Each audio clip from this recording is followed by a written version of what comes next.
മലയാളത്തിൻ്റെ മോഹൻലാൽ എവിടെയാണ്?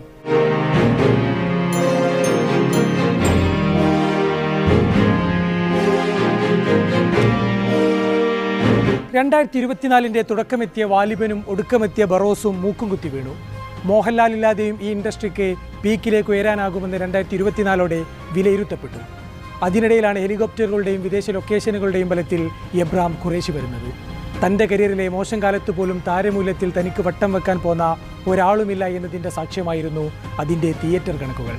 മാറിവരുന്ന കോടിക്കണക്കുകളുടെ പോസ്റ്ററുകളിൽ ലൈക്കടിച്ചു വിട്ടെങ്കിലും ഓരോ മോഹൻലാൽ ആരാധകരും മനസ്സിൽ വിശ്വസിച്ചു, ഞങ്ങൾ കാത്തിരുന്നത് ഇതല്ല. മോഹൻലാൽ ആരാധകരല്ലാത്ത സിനിമാ പ്രേമികളും പറഞ്ഞു, ഞങ്ങൾ കണ്ട മോഹൻലാൽ ഇതൊന്നുമല്ല. അതിനിടയിലേക്കാണ് മോഹൻലാലിനെ ഒരു അംബാസഡറിലിരുത്തി തരുൺമൂർത്തി കൊട്ടകകളിലേക്ക് ഡ്രൈവ് ചെയ്തു വരുന്നത്. ഇറങ്ങുന്ന ഓരോ മോഹൻലാൽ സിനിമകൾക്കും മുമ്പായി സോഷ്യൽ മീഡിയ ലൈവുകളിലും TV ചാനലുകളിലും ഹൈപ്പുയർത്തിയ സംവിധായകരിൽ നിന്നും വ്യത്യസ്തനായിരുന്നു അയാൾ. എമ്പുരാൻ പോസ്റ്ററുകൾ സമൂഹ മാധ്യമങ്ങളിൽ പറക്കുമ്പോൾ അയാൾ പോസ്റ്റ് ചെയ്തത് ഇത്രമാത്രം: ഈ പടക്കളത്തിലേക്കാണല്ലോ ദൈവമേ സ്പ്ലെൻഡറും കൊണ്ടിറങ്ങിയത്. പക്ഷേ കോടികൾ കൊടുത്ത് നടത്തുന്ന മാർക്കറ്റിനേക്കാൾ വലിയ പ്രൊമോഷനാണ് ആദ്യ ദിനം തന്നെ അയാളുടെ സിനിമയ്ക്ക് ലഭിച്ചത്.